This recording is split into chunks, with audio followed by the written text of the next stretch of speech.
Bonjour à toutes et à tous, mes très chers amis.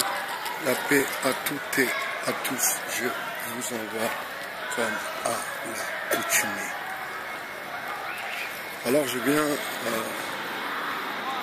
d'écouter la dernière vidéo de Stéphane Bled qui, d'ailleurs, se plaint qu'il y ait eu une vidéo essayant, ma foi, de le dénigrer. Mais bon, ce qui n'est pas nouveau, surtout sur Internet, mes très chers amis. Maintenant, quand il dit que les chrétiens traditionnels ne peuvent pas omettre ce qu'il y a écrit dans le Talmud, à savoir que la mère de Jésus était, paix sur lui, était une prostituée. Vous comprenez, on ne peut pas vivre et continuer à vivre ensemble sans savoir ce que certains pensent au fond de soi-même, au fond de lui-même. En l'occurrence, quand vous allez dans les territoires occupés, eh bien, les juifs très orthodoxes disent que ils confirment, ils affirment, ils en sont, ma foi, presque fiers d'avoir tué le Christ. Et prière sur lui. Vous comprenez? Donc ils crachent totalement, dans le fond, sur le christianisme et sur la religion. En l'occurrence, la religion des autres. Pas la leur. La leur, vous le savez comme moi, eh bien c'est ma foi, on sera tous des esclaves, d'après leur dire, d'après leurs propos, mes chers amis.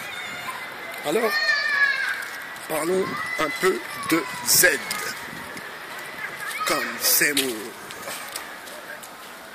Eric Seymour. Mais,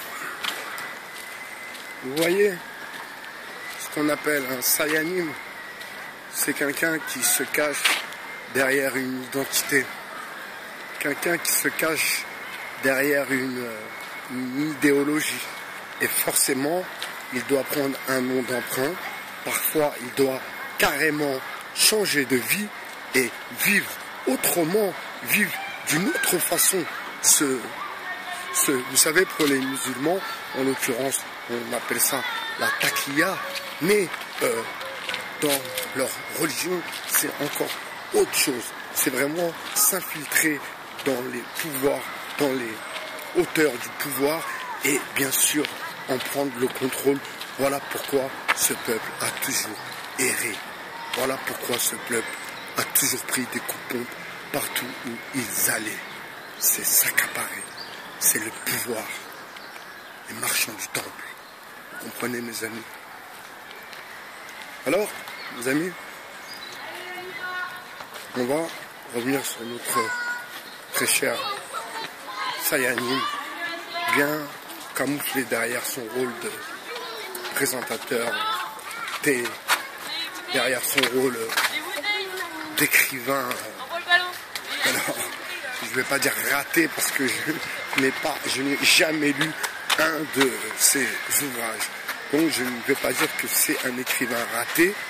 Ma foi, il est surtout dans l'histoire, donc il écrit surtout de l'histoire. Donc pour moi, ce n'est pas un écrivain contemporain. C'est en fait un écrivain contemporain. Parce qu'il parle de l'histoire du passé. Vous comprenez? Et l'histoire du passé, je pense qu'on en a eu déjà assez pour qu'il ramène encore sa fraise mochée. Alors mes amis, il se fait appeler Eric. C'est comme si moi, je me faisais appeler Vincent. Vous voyez le truc ou pas? Comme si moi, Bernard, je me faisais appeler Vincent. Est-ce que vous pourrez simplement y croire? Regardez-moi bien. Est-ce que vous pourrez y croire? Eh bien non, je ne le pense pas. Eh bien, ce monsieur, quand il est dans sa communauté, quand il est dans son lieu de rassemblement, eh bien, il s'appelle Moshe, mes amis. Moshe qui mange avec des fourchettes pour la viande, des fourchettes pour la salade. Vous voyez vraiment le juif orthodoxe dans toute sa splendeur.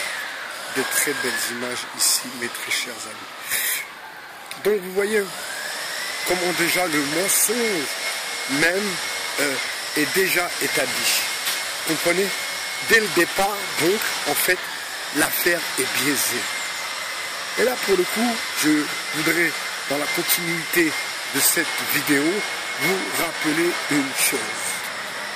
Vous savez, je vais faire mon exil dans peu de temps parce que j'ai bien compris que de toute façon, ici, avec tous ceux qui tournent en rond et qui se posent les mêmes questions, j'écoutais la vidéo de Jimmy tout à l'heure concernant les francs-maçons, les reptiliens et toutes ces conneries. Ce que je dis depuis le tout début d'ailleurs, ça fait longtemps.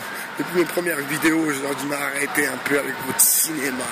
Toujours francs-maçons, patati, patati. Et qu'est-ce qu'on fait pendant ce temps-là?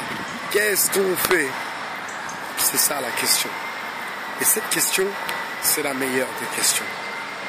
Et cette question concerne aussi vous, nous.